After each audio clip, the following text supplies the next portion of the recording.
اللهم إنا نحمدك ونستعينك ونستغفرك ونستهديك ونؤمن بك ونتوكل عليك ونثني عليك الخير كله.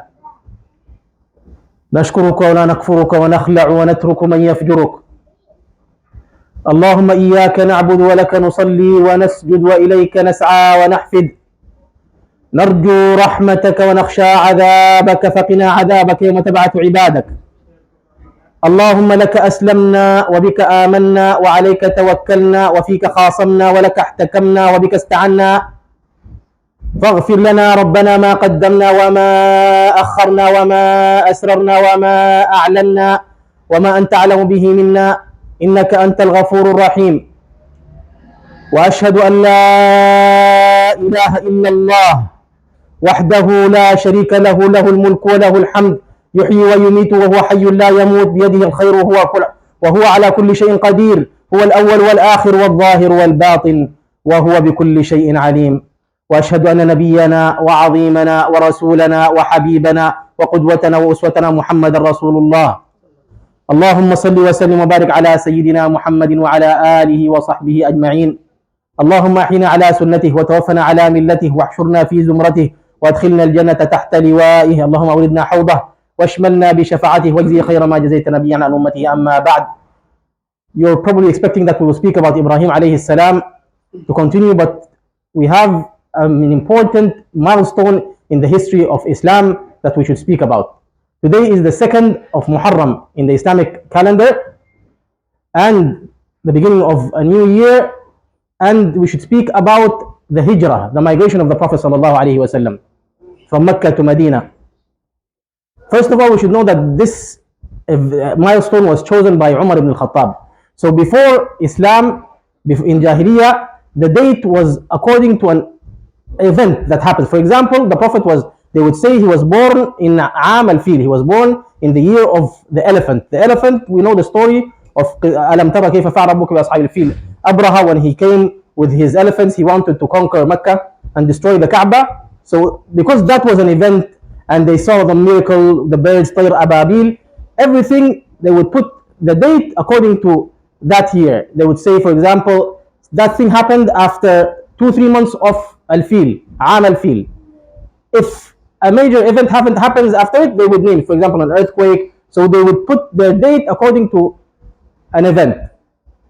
Umar ibn al-Khattab, when he came, now the Islamic state there are many, it's far away. So when he used to send letters and, for example, tell one of his mayors to do something, he would ask him, which Sha'ban are you referring to? Is it this one, the next one? There was no date.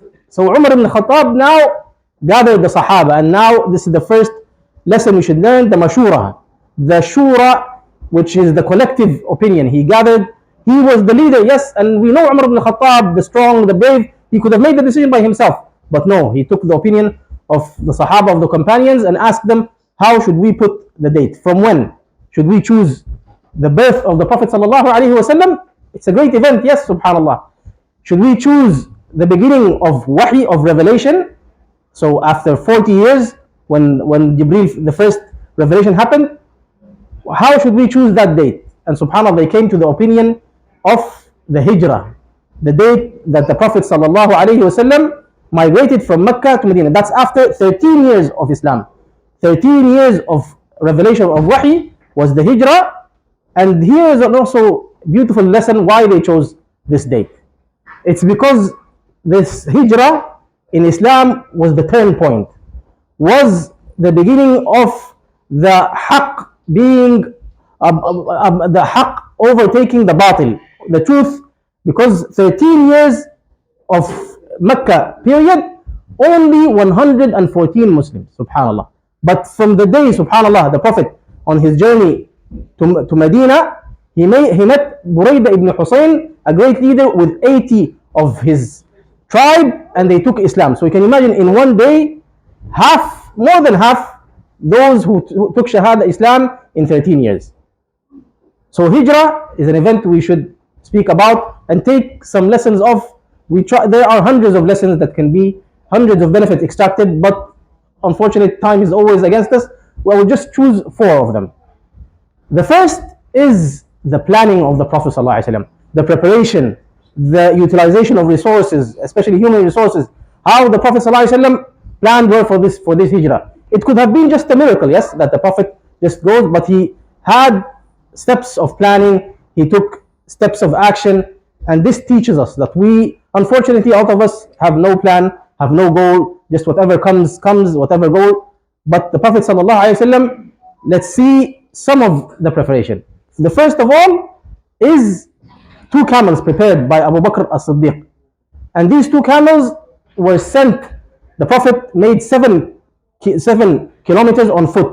He sent the two camels with Abdullah ibn Urayqit, because it would have been suspicious if they would have seen someone during daytime taking camels. They would have thought that this is the Prophet. So he sent the camels ahead of him, and he went with Abu Bakr as-Siddiq on foot 7 kilometers, 5 amyal, maybe 1 hour walk. And Medina is to the northeast. He took the south. He did not go on the normal route to Medina. He went down south till he reached Jabal Thawr, the cave of Thawr. And him with Abu Bakr as-Siddiq, they stayed in the cave for, it said, 3-4 nights. Why? It's because during this time, look at the utilization of human resources. The son of Abu Bakr as-Siddiq, Abdullah ibn Abu Bakr, would come tell him the news from Quraysh. What were they planning? So the first night, they were exerting their effort to find the Prophet. The second night, maybe 70%, they couldn't find him. The third night, 50%, until they said that after this time, no, they would have probably now reached Mecca, so let's call this search off. And that's why they stayed in this cave, Ghar Thawr. At this time, before he leave, the Prophet ﷺ ordered Ali ibn Abi Talib to sleep on his bed, his cousin Ali ibn Abi Talib. Why? Because Allah Azza wa Jalla revealed to the Prophet ﷺ by wahi that Quraysh were planning to kill him. They were having a meeting in Dar al-Nadwa. They were thinking how to kill the Prophet ﷺ.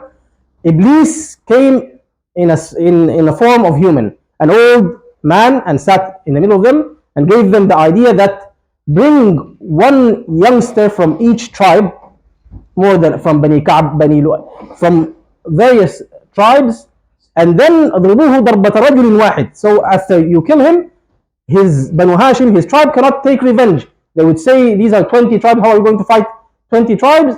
So let's take 20 youngsters, so they cannot take revenge. The Prophet ﷺ, after this was revealed to him, he sent Ali ibn Abi Talib on his bed. When they came, so this would he give him a head start. So they would not chase him immediately. So if they would come, they would see someone in his bed. They said, okay, he's still asleep. He's still, and this gave him a head start.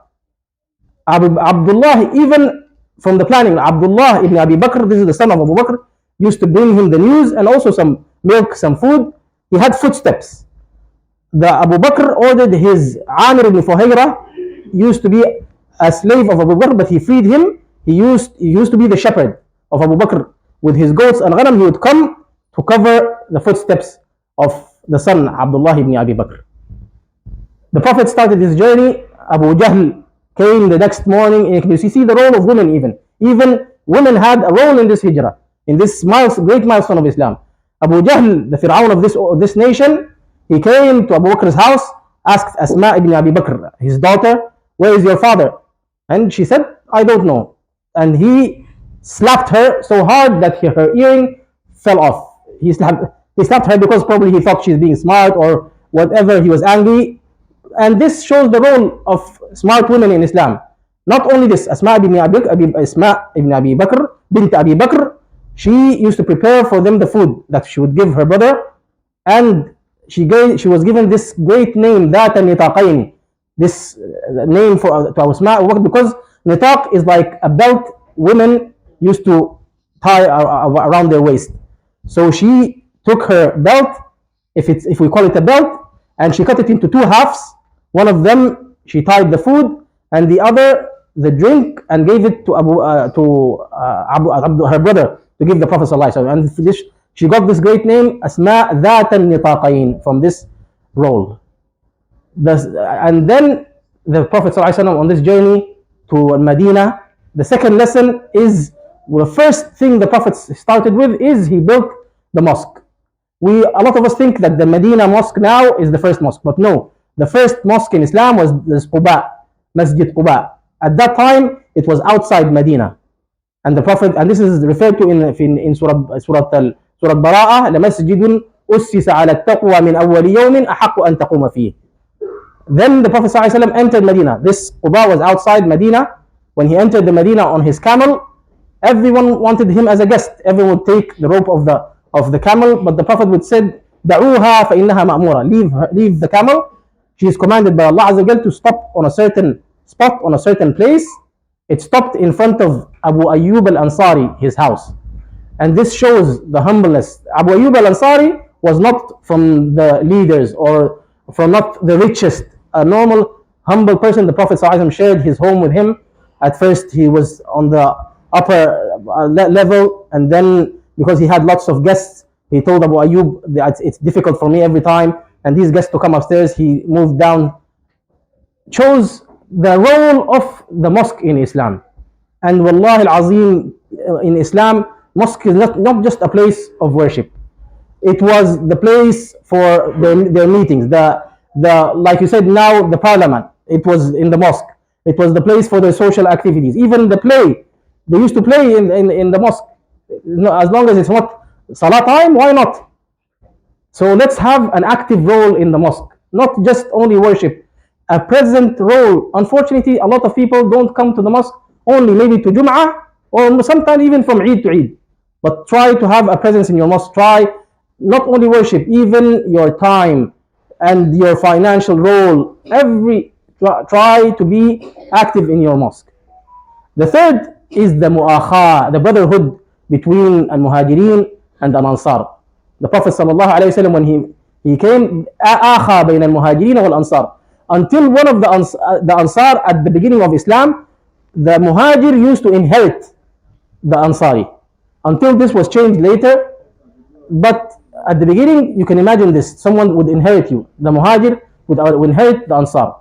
One of the Muhajirin, they would split their wealth and their even wives. One of them, Abdurrahman ibn Auf. Look at Abdurrahman ibn Auf. Because this is also an important lesson. Abdurrahman ibn Auf, one of the Ansar told him, choose one of my wives. I shall divorce her, you marry her. This is my wealth, I will split it with you in half. But look at Abdurrahman ibn Auf, the iffah. He told him, أمسك عليك مالك وأهلك. Keep your money and your wife, just show me where is the souk, the market. And I will go to the market, I will work, I will make my money, my living. So the brotherhood in Islam, wallahi, it's very important. It is the most beautiful thing you can even feel. Subhanallah. وجد حلاوة الإيمان. In the hadith, you will find the taste of Iman. Halawa, sweetness of Iman. And يحب المرء لا يحبه إلا الله. When you love a brother only for the sake of Allah Azza wa Jal.